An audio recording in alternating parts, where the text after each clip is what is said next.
there a Gibson in the room with us now? I don't know. I heard the Robo for a second. I'm like, oh, where's he gone? What's happened? Oh. It's a shame because I literally gave the best intro to a game anybody has ever gave ever. So hopefully, chat, here it is. Hibana is going to get banned away on bank again. It's just because of the impact Hibana has on hatches, so no surprise there whatsoever. The next attacker to go, you would think it could be the likes of a Ying again with the impact she has, but there's still other options available, and it's going to be Nook with the nades. Happy with the attacking bans, Whippet? Yeah, I mean, the Hibana is going to be a useful one. Again, the hatch is so relevant. It's going to be huge and impactful. The Nook, again, a massive map like this where you rely a lot on information to know what pushes are arriving. Again, very vital, very important. And a mirror is going to go away again. Those mirror windows can shape and structure the map in a very different way and make it very difficult to clear. So easier to do it now in the ban phase than it is when you're live. And it's going to be a Valkyrie ban, last of all. No! My streak is ruined. It's going to be an Azami. And again, though, it makes sense. You think of what Azami can do in open area, particularly on those... My streak of Colt just going nonchalantly finals, I go, oh, it's Valkyrie. It's over now. Right. I'm sorry to let you know this, Whippet, and I know that I've entertained your fantasy for a long time, but the cast is about the players. The cast is about the players, not about your predictions. Listen, I mean, if I cared about predictions, would I have went the way I did in my prediction tally? Of course, because I'm going to be right and you're going to be wrong. Tropical's going to win this game. Have I just caster cursed them? So, we will find out pretty soon, though, because we're stuck into round 1 of LFO versus Tropical's. Basement will be the defense's first place to play. You look at the lineup they have, they bring the Goyo. Of course, that's going to be used to delay them if they try to go through that server push. You look at the other operators in the mix, and, well, but you do not know how happy it makes me to see Smoke being brought here instead of Tachanka. Go on then. So why does it make you so happy if I do not know why it does? We have done so many games in the past, whether it's in Challenger League, whether it's been below, where teams will take the Tachanka instead of taking Smoke in this scenario. Oh no, I just had a memory unlocked moment. I know you know exactly what game I'm thinking about. Yeah, because the smoke plumes just spread a little bit further. It's a little bit easier to hit, and you're taking away the RNG nature of the bounce. You've ruined my day for the next 5 seconds because you reminded me of that matchup we had to watch. Neskin will tap away, find a little bit of damage on the toes of one player. That's going to be Cameraman. He's going to take that little bit of damage. He's on the Maverick, and he's going to be primarily focused on getting open that hatches. The thing about the Maverick on the hatches is you do leave yourself vulnerable to smoke canisters getting tossed up towards it, or that pressure from an impact or a C4 chipping away at your damage, or even taking you out completely. So I don't really imagine there'll be a lot of roam presence on Tropicals. Neskin, look the way he's perched up already, trying to hold on. He's going to be, kind of the intention is if Maverick arrives, that's going to be Cameraman. He's going to try and catch him out with that up close and personal TCSG, which isn't a very forgiving weapon to get hit by a single time. It isn't, but you want to be hitting your headshots in the long range engagements with it because it does give the attacker a real advantage. Now, Neskin is playing pretty close. Now, they do have the trick, so at least they do step away, but it's going to be a Maverick instead, and that has a big impact because Raps will say thank you very much, and he clears away the player. Now you can drop a little bit more utility, and that hatch is free reign for your side. STK now steps outside. PPWS, though, still playing that position on top of blue. That can be incredibly difficult to clear. Got very little support from his team. Levy rotates in now towards the main focus point of that site. Hatch is getting opened up, and that CC1 yet to get fully opened up, fully deconstructed. Imagine it just happens there, just popped as I mentioned it. The Twitch drone sent in, destroys those hot pockets, removes that delay utility available to them. Again, you'll see a lot of Twitch on a map like Bank for that reason. Cameraman continues and proceeds to work away at this hatch best they can. This is the impact of the hub on a bon. You don't want to with bringing out the Thatcher, so you're going to have to just Maverick through. That takes time. Minute left in the round. Drone gets caught up by Yex, but still. And they've dropped the elevator hatch. And I don't think they know that Fantasy's here. The player in Vault's going to be down to try and watch that, but he's got in reasonably undetected. If he can find an opening pick here, this might just dismantle this defense, considering they're already one gun down. And they still don't know. They still have no idea. He'll smoke off towards this vault door, but the Goyo bursts in front of him and locks him in place, but he might be able to find one head to that narrow angle just over the bomb chassis.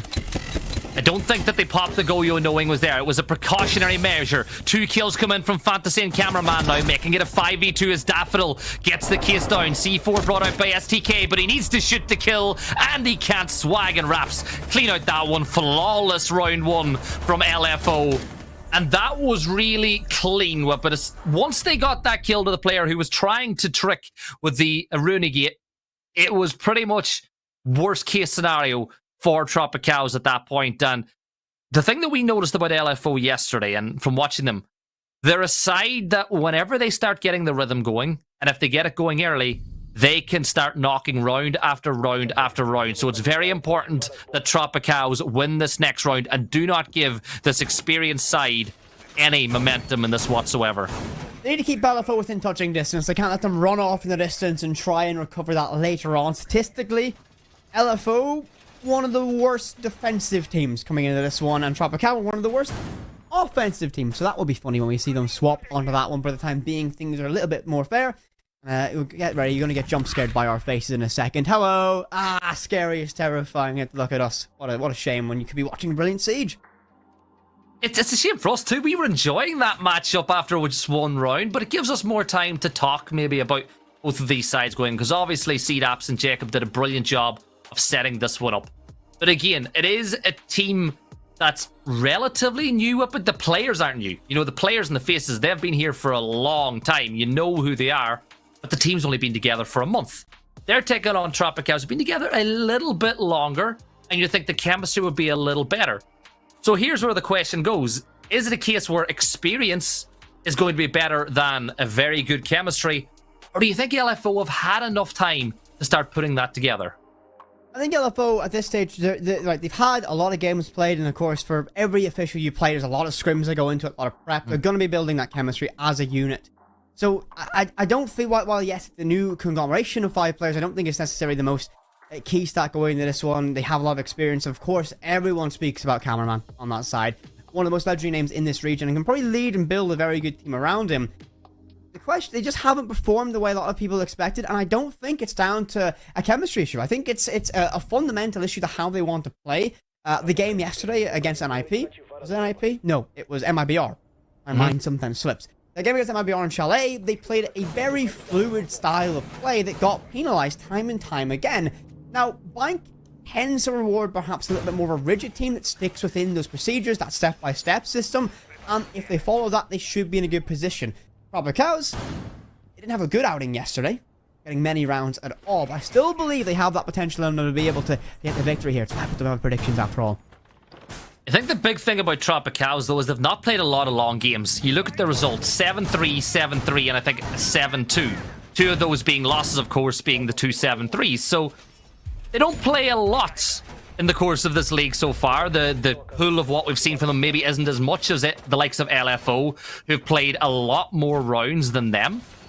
And that'll help them build a little bit more chemistry. You look at the game yesterday, and LFO were 1 kill away from going to overtime. Wasn't it Swag nearly pulled off one of the most incredible 1v4s on Basement and Chalet? I watched that so many times back and forth, Gibby, and it still hurts that he peaked a little bit wide around pillar.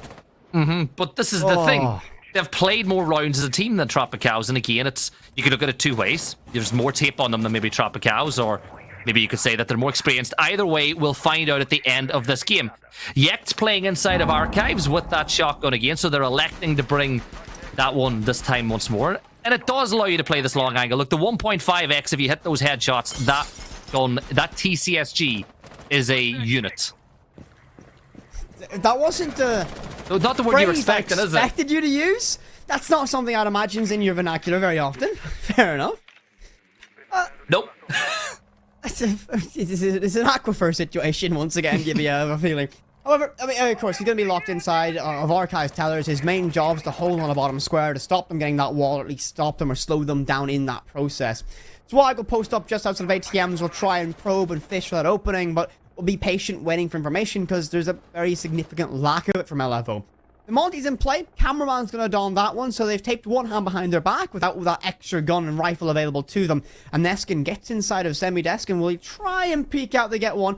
They don't seem to be aware of the Dokubi inside of ATM, and if Swag can get away with this undetected, that would be a huge opening. But top of your screen, just over a minute to work with, and, well, LFO don't have a lot of time to take a lot of very difficult ground to clear. they know the player's there. They're waiting for him to reveal himself. The spray comes out, but he tries to pre-fire the crouch going into a stand.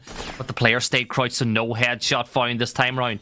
That works in the favor of Tropicals. And then Neskin gets a kill. That'll definitely help. Addy gets a second one. That's a 5 versus 3 now. As the player who should have been removed from the server gets taken down. The shotgun from Yex gets 2 more. The TCSG leaves Monty all by himself. An honor casts on Biorwa. But have we seen a single successful Monty round? We had some in Korea, but none here. No, not in BR, hasn't worked out. But you know why I liked that round? Not only does it suit my prediction, it was actually bringing into a point I wanted to highlight about LFO and the style of play they have. They are very, very, very separate from each other. Look at that engagement, right? They're all in different areas of the map trying to achieve different things. No one's there for the trade. They have a zonal style of play. So they have, one player has a very key intention. Swag's job is to walk in ATMs and get that pick towards sellers. Everyone else has their own separate jobs to do, but no one's playing cohesively to get trades and use that opening. And that's a massive problem on a map like Bank. You lose one pick untraded all the way in the middle of nowhere. That's a huge disadvantage. You leave your team, and look at the stakes going into this matchup again. For LFO, it is really down. They just need to win. They cannot lose this game. And a reminder though, it does depend on the result of the other one as well. It's not as simple as that, but it does go hand in hand with the result of this one. If they beat Tropicals, they leapfrog over them inside the table. These two teams sitting in 4th and 5th, still with a chance going in this final day. Nothing really given away after 2 rounds though, both sides winning 1 round apiece. Both teams winning those rounds rather easily too, might I add, with the way that they played out. So this time around, we look at what's going on. It's basement defense again. Looks like Tropicals are going to keep one player playing inside. Neskin's maybe thinking about a vault out at some point as there's a player right by. He jumps out. Thank you very much. Neskin gets a big pick. And now it's a 5 versus 4. And that's the sort of kill that will really annoy a player like Cameraman, who has been around for so long, has seen it all and done it all.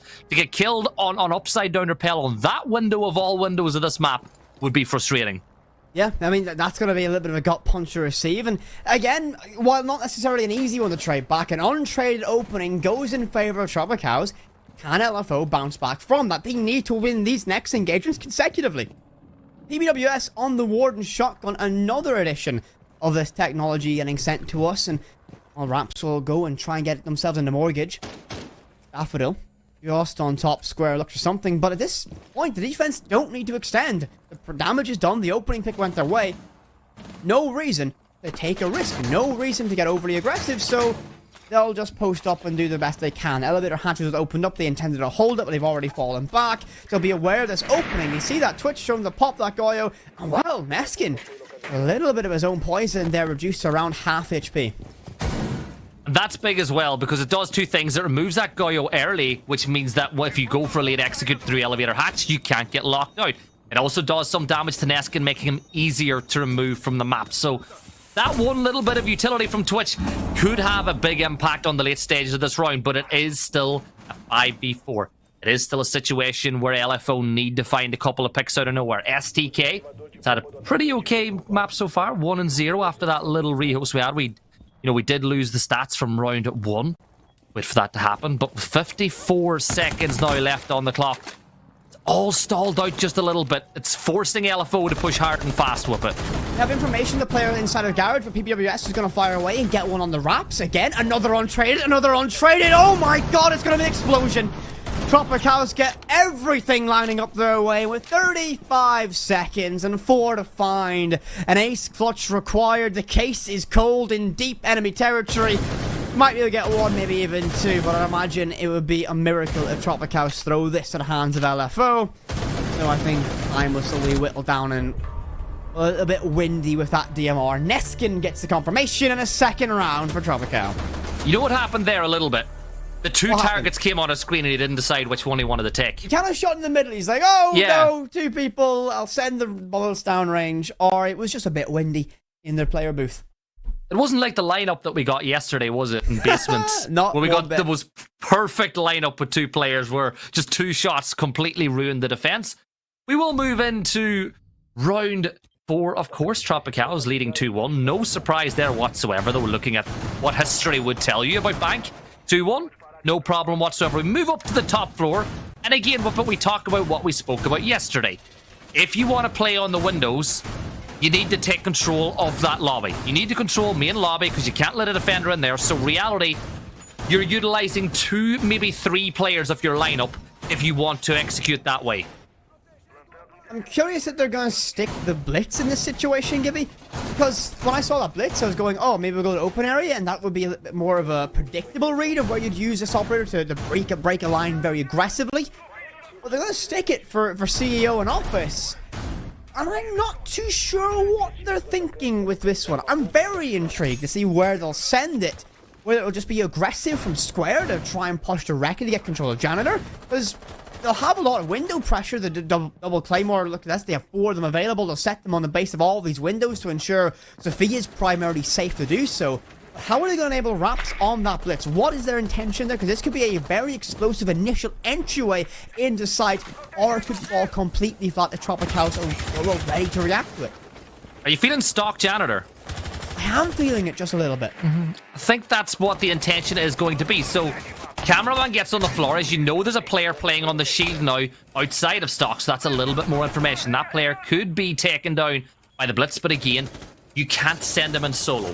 He needs support. Blitz needs somebody playing off his back shoulder, so even if he is taken down, you get that instant refrag. So we'll keep an eye on the silhouettes as the round progresses to see if that happens. But with 2 minutes gone, Tropical still pretty happy. Nobody overpeaking, nobody giving away their lives in any unnecessary way. This is going to script for the defending side. Mute jammers were causing initial bits of chaos, choking out Cameraman's Rotera drones, and lots of window pressure. No peeks from lobby. It would be a very dangerous thing to do. Track Stingers go out, and I have a feeling they might get followed by a couple of smokes as well. They're going to try and brute force this. They'll repel into Aqua, and Fancy reads it perfectly, gets an opening, and finds a second. LFO, this is what they needed. They need this next fight to go their way as well. The player tucked inside of elevator won't reveal themselves. Will swing wide from Countdown now as their position's been compromised. PPWS gets 1 on the swag. Fancy finds a third, leaving it all down to 1 player alone. And a 4K for Gridlock. Single-handedly takes that round in their hand and says, calm down, boys. I'm gonna win it. We've had problems with trades. They ain't gonna find one on me. And they draw us level. And again, one little thing through that whole round for Tropicals, and that was Pulse getting caught with timing as he vaulted over that window out of Office to try and get the kill under the Gridlock. If he stayed where he was, he kills the player on the rappel. The timing ruined everything, and it allowed Fantasy to pick that defense apart. It goes to show, and it's one of the reasons why I love Siege so much, that every single player's life inside the lobby is so precious if you want to win. Death by 1,000 paper cuts. That's the one way I look at it as well in that situation. Every single small thing that can go your way, every one that doesn't go in your favor, cascades and builds into a bigger issue. But it is still level. No harm, no foul. Just on the reset in this game as we get ready for round number 5. Nothing too fancy on the lineup for LFO. The addition of the 0.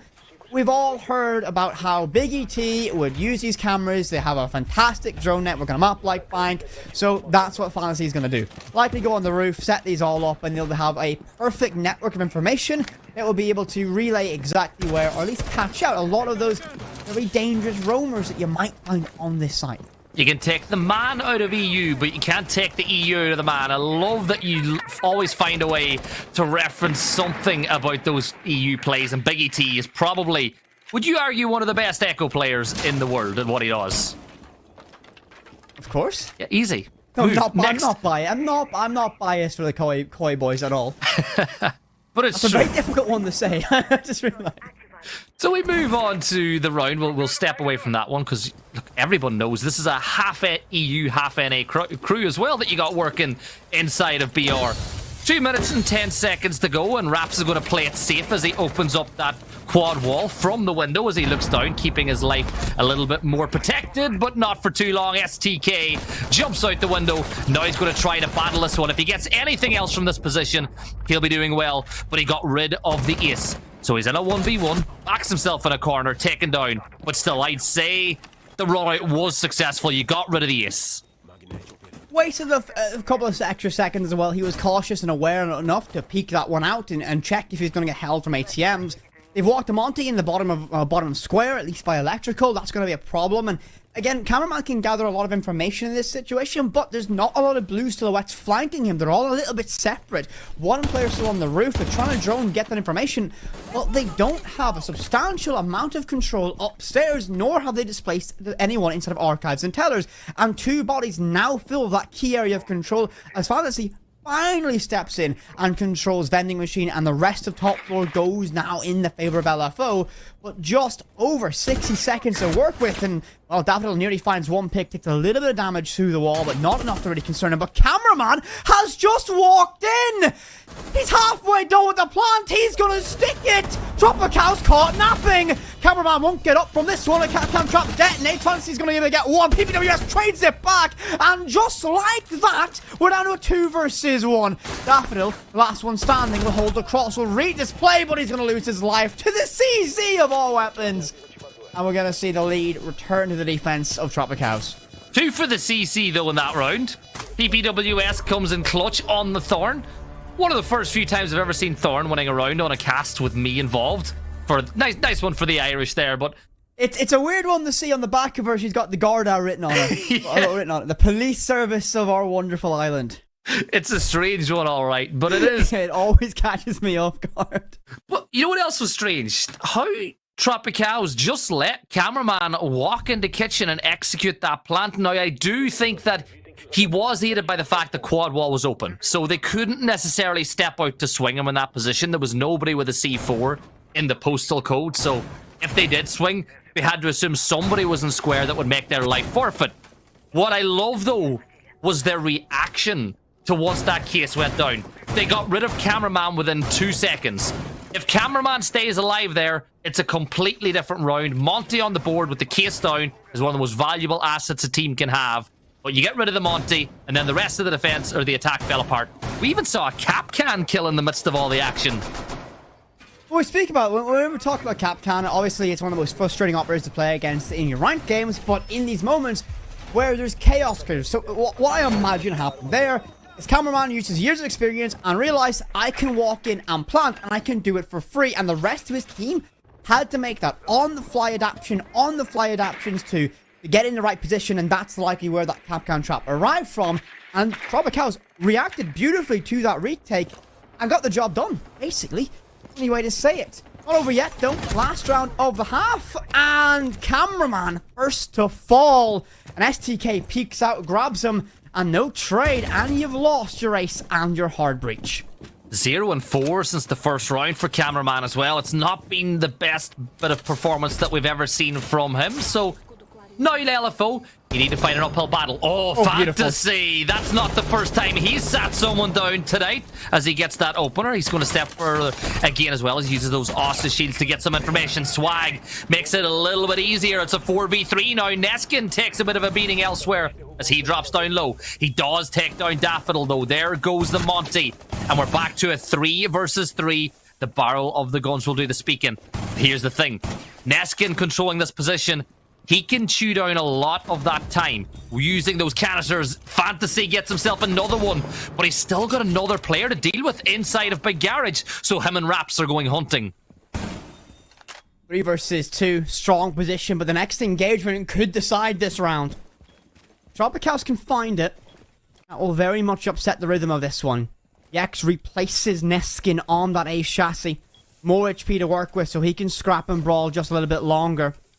You hope they've got the network of cameras to relay information that they need, but they spot one player and Yex peeks that perfectly. The Ossa now down the shields that were already placed. That's all they have to work with. 2 versus 2, a tag team matchup. And tensions begin to build in this situation. A minute to work with, 60 seconds, so both teams can take a breath and realize what they're dealing with. A good drone spots that one player, the default angle opened up, and they can try a work a plant. But Yex is very much aware that a crossfire will get held from Garage, and the Buck will try and make this stick work. Perhaps I overspoke, and Raps will find 2k, and he's going to tie it up 3 rounds apiece as we move into the second half. He wraps that round up pretty nicely with that double peak coming out of Park and Garage. And again, that was Buck. By rotating back around, getting into server and opening up that wall, It creates a little bit of confusion. They know there's a player inside of Garage, but you got to stop that buck from stepping in and planting as well. So the player steps out of Vault, gets picking up. Raps did really well on that one. So we move to round 7, a 3-3 split. Has Cameraman just decided he doesn't want to use his gun today? It's not been the greatest day in his career so far for Cameraman.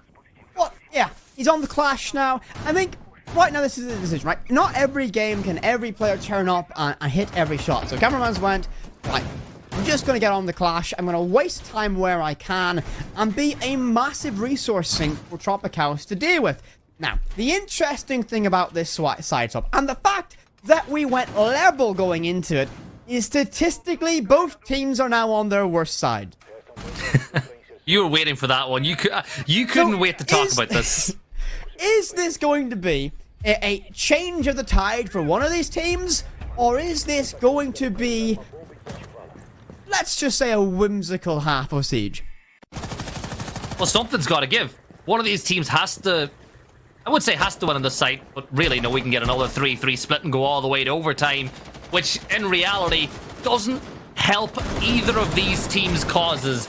You kind of want to get this one done in regulation, or else you'll find yourself relegated to the last chance qualifiers. So looking at the way the Tropicals are going to approach this first attack, I see a very late push coming in again. You bring the Ying, you're going to use those Candelas to really force LFO's hands in the last second. So Fantasy becomes a prized asset now for LFO. He's got to stay alive so that whenever they try to make that last chance execute happen with those Candelas, he can pop on those shades and hold back that push.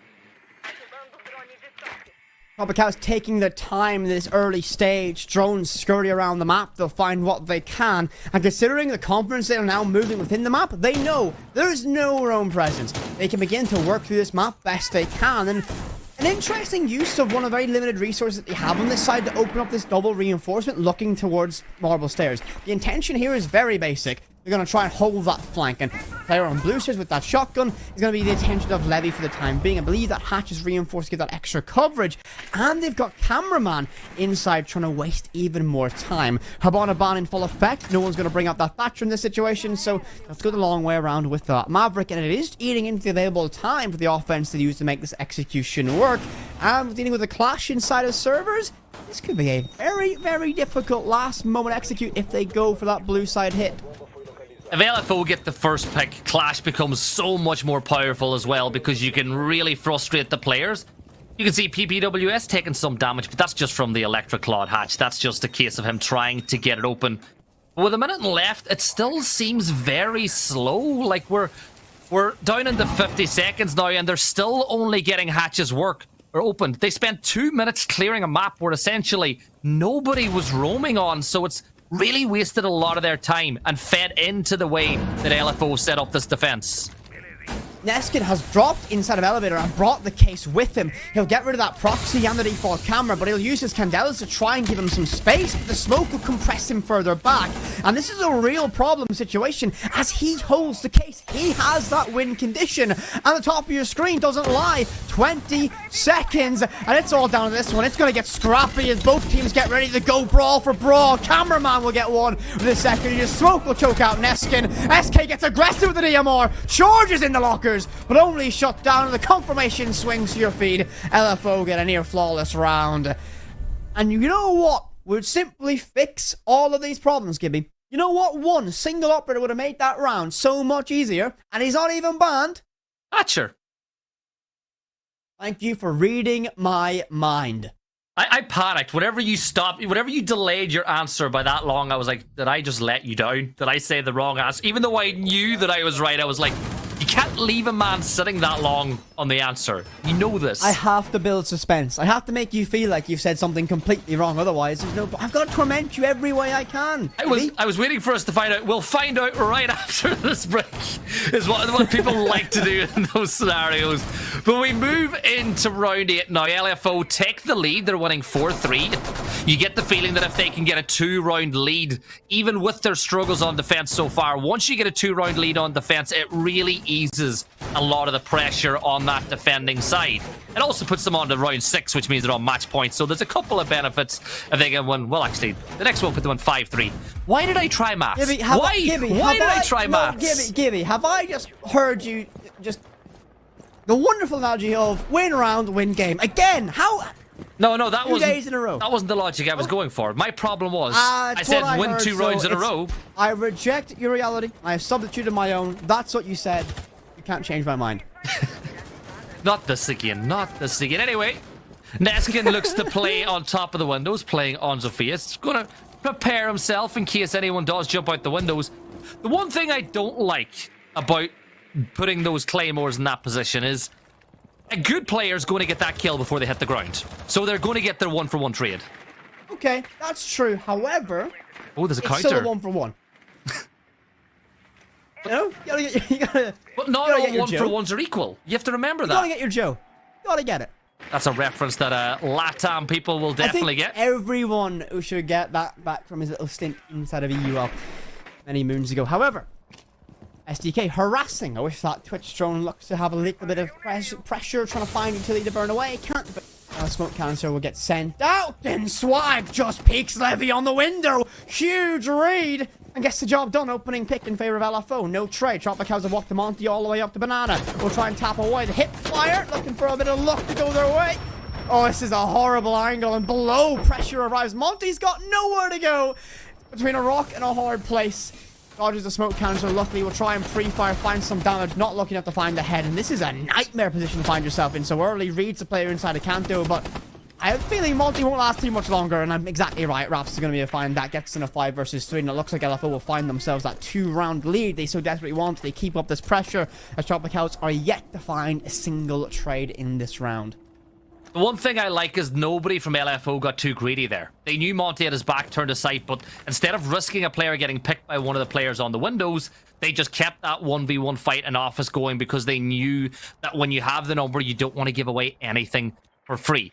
So Neskin playing on the roof, you can see they're having a little bit of an ad hoc talk as they look to work out what the plan is. You can even see the players convert. This is why I love LAN. You can see them having this conversation with themselves on what to do next. And he's waiting for Sledge to come over as well. They're going to abandon plan A, push in through square, push in through stock, and try to brute force their way into sight with 30 seconds to go. This will not be an easy one. They're really going to rely on the basic premise of an FPS. Win your ones. They got information, but they can't win that one. Fantasy gets the opening, gets himself traded, but a little bit too late in this round now for Tropicals. STK up close to DMR will smoke off Kanto and try and make his progression towards meeting and Trump. He won't have this an easy way. He gets it down on Castle, though, and that's the lifeline. But look at the top of your screen. Only 8 seconds. He spots the barrel, spots the shoulder, but time will wind this round to a close. They'll try and stick it. 000 is gone. Will the cover be good enough? A little bit of damage found, but they'll pull off the stick. And they will lose out on that round. 2 advantage now for LFO. I just feel like the way Siege plays right now, you're taking such a gamble whenever you try to brute force it in like that at the end of the round. I know that they had no choice. You got to try and win the round. But they had so much time to play with. They had Monty playing on top of that banana corridor and nobody helped him. Monty was there as an island, and that's really not what you want whenever you're playing in that position. You need somebody in to give you a little bit of a hand to make something happen. So LFO have that 2-round lead that I spoke about earlier, and I think this is the point now where they get a little bit more comfortable. They still want to win this one in regulation because they're sitting on 2 points. A win here would put them on 5, and that would put them, you know, into that top 3. And then they just got to sit and wait to see what the result is of that MIBR game a little bit later today. Open area will be the site that they're going to play on defense. The Azami ban will have an impact here, as you can't set up that maze in this area of the site that usually we see teams try to do. So what are the keys of victory here for Tropicals in this attack? You got to take top floor control first. You got to make sure you have those hatches available to you if you needed. You got to make sure that nobody is going to backstab you. And if possible, but I always like to get at least one part of that quad wall open as well. I like it. I can't argue with you. I can't argue with you. I can't even say Gibby's wrong. He's actually correct in this one. Tropicals, the Ying edition, I like that. Of course, we'll be able to execute on. Bravo's getting brought out this time, and I say it a lot, but I think until she's at least a little bit more understood in the competitive scene, while she has all those fancy interactions, you can, hack legions, you can get echo drones, Valkyrie cameras. The big thing is you're gonna get those high impact default cameras, or maybe something a little bit more direct. Speed. I think they're gonna go fast here. Yes, they are. The shield behind kitchen counter could be a massive problem. One player's gonna be Echo who gets slain. Unless he gets one trader back, that's on the Nest skin. And well, Tropical's find 2 in rebuttal. Daffodil gets 1 trader back. Smoke goes deep to stop this rotation inside of Archives. Candelas will burn away and try and delay this best they can. They should be able to stick this. The coverage looks good from top square, but a must-win fight for Daffodil. The SMG-11 reloaded and trying to win this fight, but it's a nightmare on the plant pot. But he's going to win it no matter what. Levy's on a single point of HP. Daffodil's wounded, but still better off than him. The cases went deep, but SDK gets that trade off. We're now in a 2 versus 1. Swag needs to win this next fight, but the player directly below the hatch. He hasn't spotted ahead just yet. He'll pre-fire, but gives away his position. SDK wraps it up and gets 1 more round back for the side of Tropicals. I like it. I like the quick execution. I like the quick rush to get the job done. LFO couldn't react in time. A narrow margin. Those fights start to slip in the favor of LFO towards the middle phase of that execution. However, round goes the offense. 1 round separates these sides. Will we go to round 10? Will we finish round 10 level, I should say? Do you know what I like even more than the speed that they took it? Was the place that they actually got the plant off as well. They actually pushed all the way in through that kitchen, that dining area, and went to the open area and parked planted. They parked the case down right underneath that hatch and open area. And you could tell even by the way that LFO were playing that they thought that the case was down behind the kitchen table or the counter where everyone normally plants. Yeah. I mean, whenever you're rushing, right, the big thing about that is everyone's going to expect the case will get parked. I think I'm going to adopt that one now a little bit, Gibby. Thank you for that one.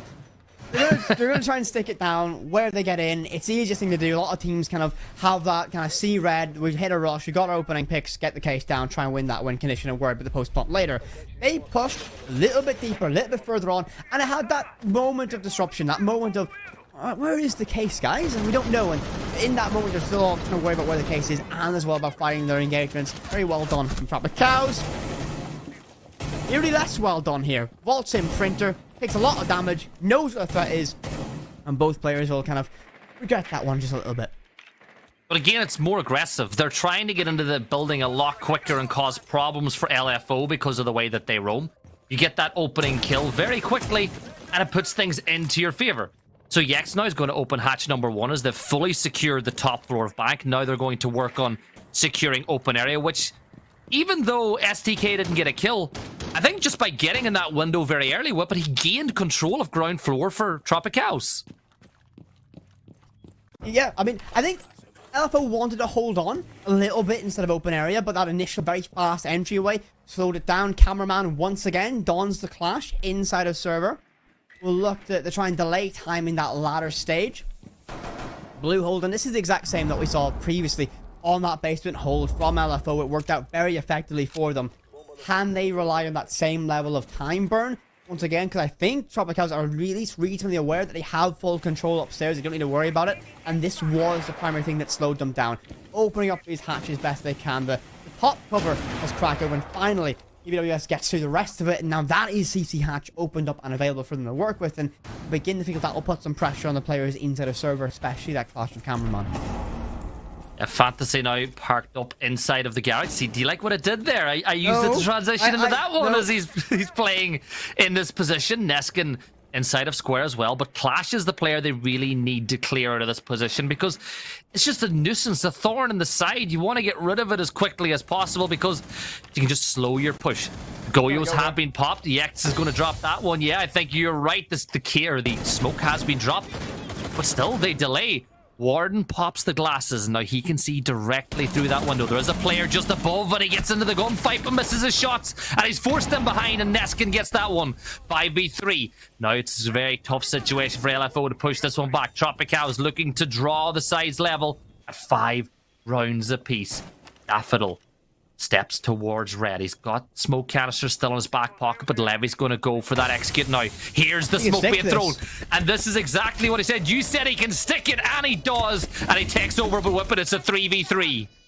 3 versus 3, retake's been initiated. Now they have to ascend upstairs to try and deal with this pressure. But a crossfire hell, PPWS gets the opening on the swag.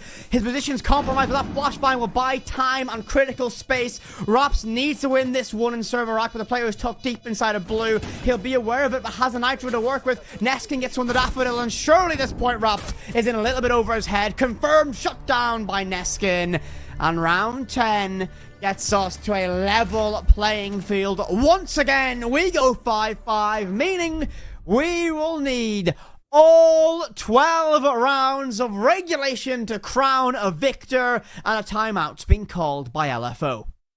The Intero timeout that we only get in Brazil, by the way. This is the only region where we get these timeouts, but this is what I wanted. When I was told that when I got the opportunity to cast BR, it was like, these games are going to be crazy. We're going to get, at least every round in regulation and every single game. And up until today, that's not what we got. We were getting 7-3, 7-2s. We're finally getting to see these teams go head-to-head. And the best thing about it is, these are the games that matter. Now, a reminder for those of you that are home of the maths. LFO need to win this one in regulation, if we're being honest. Looking at the table, they're on 2 points. A win in regulation would put them level with Black Dragons. And looking at the round difference, they would need MIBR to do bad things to Black Dragons in that game later on today. If they win this game in the next 2 rounds and they do it in regulation, things become a little bit more in their favor. A wonderful visualization of those coming out, of course. LFO will get that top 3 with an overtime victory or a regulation win. A loss in any capacity for LFO begins to trigger an absolute cascade of worst case scenarios. For Tropicals, it's not even a locked-in deal with a regulation victory. If they lock this in 7-5, which is the best case situation they can do, they're left that 55% chance of making the top 3. But at least they've done all they can in getting 3 points, which puts them in the best position they can. For LFO, it is win or bust, and win within regulation. Otherwise, it's over. Gotta get the work done, Levy. Thought about dropping through the hatch, but he needs his Monty there first. Well, it's a sewer. He drops down into the sewer through the manhole, if you want me to use the correct term. As PPWS is going to play in the Monty. You want the Monty to step in first. You don't want your Thermite to be the first player to push down through sewer and surrender his life. Monty will wait for just a little bit inside of the entrance to dirt as he maybe tempts fate on a player running out, but I don't think LFO plan on taking that risk. But they do have a very good operator playing inside server and smoke to slow the push, but Monty's already managed to cross. Look how much control the Monty just gathered. This might even pressure them to stop popping those Goyo canisters. No one on blue stairs. No one to stop this. And Tropicals have so much control here. Raps will get the opening pick instead of open air. You lose Neskin. You've lost your Thatcher. But you've got a very direct avenue to try and work this. You might try and still try and fight for that hatch. I believe it's open. Swag's playing above it, so you can't stick that plant. And I think SDK found that one out the hard way. As he loses his life in that brawl, the Thermite the Okabe goes down. And this direct avenue approach might not work out at all now, knowing that they need to use the X upstairs to try and clear what he can. He'll make a quick exit out of top square to rotate around. But Levy will plant behind the Monty, and this is huge. He's safe from behind the hatch. He's safe, and there's no one in close proximity. The Yokai drone goes off, stops it just in time.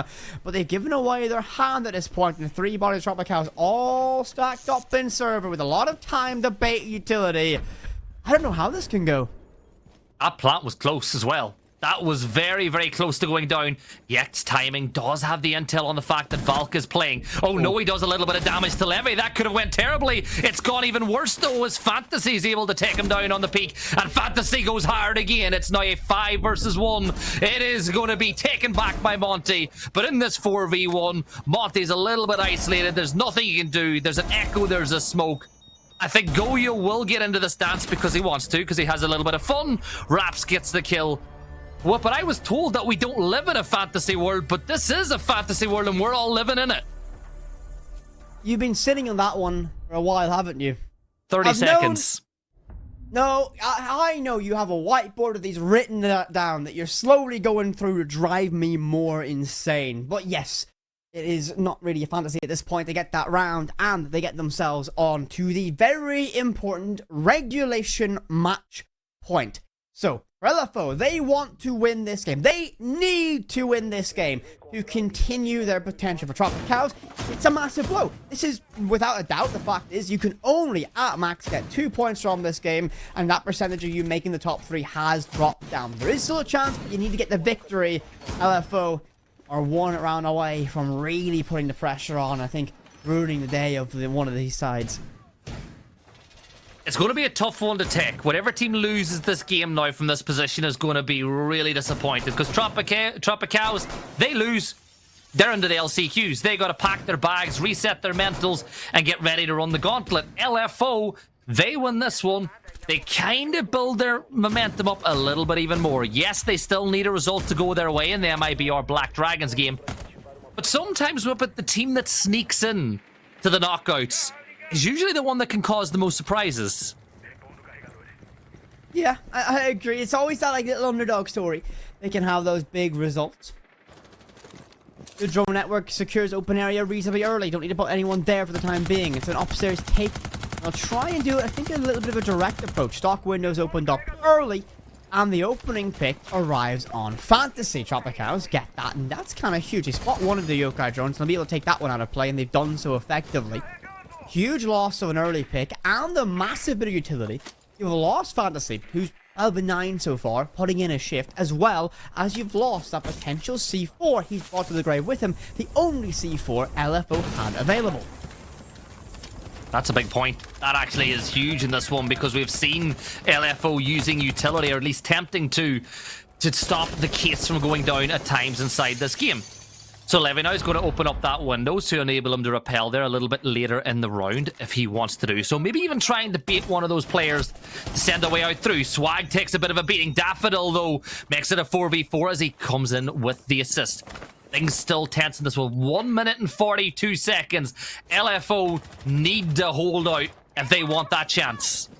That pick, that trade, though, was very big. Now, they've lost 2 nades. Jackson wasn't able to use those ones at all, so they've been taken away from that pool of utility that they can utilize effectively. Thermite Charger go off, but guess what? He's going to get caught by pressure, and I'm not quite sure where that arrived from. He'll try to open up this close one by the head holes. It's a massive problem. Down below, Swag will send up that impact, and that's where those stray rounds arrived and landed on that Thermite. Breach goes off, and that's one of those big checklists, but with Valkyrie having impacts down below, not having that C4 threat, that is a very, very scary position to be in. It is, and those impacts are gone. They're gone. They've got no C4s to use, as you pointed out already. So Valk has to do with his gun. Cameraman gets one. That's his second kill of the map. Levy trades it back, though. 3v3. Raps is going to fall to Neskin, making it a 3v2 now. The Candelas are going off, but there's Swag coming in with the backstab. He gets one, and it's a 2v2. Another Candela goes off. Levy is going to try to make the case stick, and it looks like he's just about to do it. 1 second to go. That case has gone down, and now it's a retake situation. LFO, this is it. This is your chance. STK gets the kill, leaving it all down to Swag. I'm getting some flashbacks to yesterday. He was in a 1vx. He wasn't able to pull it off. He pre-fires the wrong way. STK forces overtime, and now LFO's chances of making the next round, qualifying out of these groups, have gotten so much slimmer. Oh my Gibby, 2 games in a row and we've had a double trip to overtime. We've not had it all this stage so far, no matter what region we've been on. I absolutely love it. Tropicals move to defense, LFO remain on the offense. This is absolutely perfect. Not the result either team would have wanted. However, for the viewers, we all love to see this one. Both teams pushing each other to the absolute brink, the absolute limit. Can they get it done? And I believe, because you are our numbers guy, we have a little correction to the statistics going into this one and how things lay. Yeah, it's a 50% chance with the regulation one. Now the odds drop to 40% if they get this one in overtime. And CDAPs go for the measure twice, cut one approach. And we go for this. That looks like it'll fit. Yeah, if this was a carpentry, they'd be precise, they'd have the measurements, they'd cut it, it'd be perfect. And I just get a saw and go, here, sure, that's grand. Sure, we can sand off the difference. It'll be grand. Exactly. Put it on the sander. No worries at all. So we move back Irish into out there. I apologise to everyone. A little. Sure, grand. A little Irish. Listen, More than a little. I can't get rid of it sometimes. It sneaks out. It does. Look at the impact you had in demo. Anyways, we'll move in to this one. First round in overtime. LFO starting on attack, which doesn't really give anything away again. Both these sides had a 50-50 record on attack and defense on this map. So which of them is going to break that one? The big thing for LFO is that they win this round, they can maybe clutch it up on their defense. The big thing for Tropicals, though, is even if you lose this defense, you win your attack, you get to go there one more time. And you always tend to favor the team that starts on defense in overtime. Yeah, I do as well. I'm sitting here real confident about the fact that I called for this this result to happen. So I'm just going to be a little bit smug about it towards you. You're never going to live this down. You'll be living in misery now. The opening pick goes for LFO and somewhat crushing my dreams of a defensive victory for Tropicals in this round. The opening pick untraded that DMR sings, and we do lose the Frost of STK early. Frost mats likely already placed and deployed. So who will walk into it? Who will stumble and stray themselves into a pog mat in this round? You're asking me to put that evil on somebody? Yes, I am. It always happens to the player who's having the biggest impact, so it would be fantasy if you were going by that logic, but he's got himself a 2. So even if he does step on 1, his job is already almost done inside this round. Another opportunity potentially to get a gunfight, but he drops down through elevator hatch. But I see a sneaky little player playing on main stairs, but his position's been revealed by the drone as well. But Fantasy has secured map control now for LFO with 1 minute and 45 seconds to play with. Double casualties taken early. LFO in control all the time to work with as well. This is going to be a difficult task indeed. The whole key area still. Blue still held by the defense. They can try and make that one work and choke out some time. This Goyo will get burnt away. And look at the damage. That's some free damage taken by PPWS. He'll have to fall back even further. Even though his shield's still intact. Gotta feel at this point the LFO are just probing, looking for that pick, looking for that moment to collapse and greedy crush sight could arrive at any moment here. Yeah, they're prodding and probing to see where the soft spot in this defense is. PPWS has started moving up those main marble stairs again to see if he can potentially stop the push if they look to come down this section of the map. He will be aided by the fact that there is metal detectors, but what won't help is Fantasy getting his triple on the round. It's a 5 versus 2 now. Levy looks to step back to regain control. He does have some support in Yex, but all of that side through server is essentially free. It's just head holes there for Levy to protect. You look at the utility, and he's got 3 of those toxic babes left to throw. That will have an impact with 30 seconds left to go. There's the Candelas they go off. It's going to confuse the defenders. Another one goes. Daffodil goes for the execute. And there's the smoke thrown. It's not going to have an impact. He's looking the wrong way. He's in the wrong place at the right time. And with 42 seconds left now, the case has gone cold. Tropicals need to make this work. Swag gets 1. It's all down to Yex and wraps up the round again. A flawless attack at LFO. They need to win their defense. Oh, you would have thought in this situation it was going to come down to the defense that would be able to hold on best they can. Now, again, I mentioned it when we were back on round number 7. This is the side that neither team realistically wants to play. LFO statistically one of the worst teams defensively. Tropicals one of the worst teams on that offensive side. Down to this. LFO, you have to hold the line on the defense just a single time, and you get the OT victory here. Tropicals, you want to go all the way to round 15? Well, you've got to take this. There is no other way about it. Time to get this job done. Timeout called by Tropicals as they get ready for what could be their final round for them today. Who do you think takes it? 1 round shootout potentially. LFO. I think this one's going to be done in round 14. Although, I do want to break copyright laws again if we go to round 15. No, I'm not. I will not let you become the bargain bin version. Nope. We're going all the way to conclusion. No. Copyright avoided. Oh. I didn't expect that one from you, actually. It's a rare you've made me genuinely laugh. That's crazy. There's a first time for everything. The basement, we have arrived. LFO's final fortress in the defense. Can they hold the line and get victory, or will this get broken by Tropicals? The thing I'm looking at is Fantasy on the Solus. High impact operator and a high impact player who's been so effective at being able to consistently have those big one pick, huge impacts throughout this game. Now on one of the most impactful operators. Got a feel this could be a huge round, and you imagine they'll be upstairs roaming, assisting them in slowing down that initial entryway, and time was one of the key problems the Tropicals struggle with all throughout their attacking side, especially on this side. So as it stands now, LFO win this round. It's the best case scenario for them at this point. 8-6 will take 2 rounds more positive to their current round difference, which is currently -5. And then that will put them within touching distance of Black Dragons. If Tropicals win this round and they win in full overtime match point, again, round difference could have an impact. So LFO want to do this right now.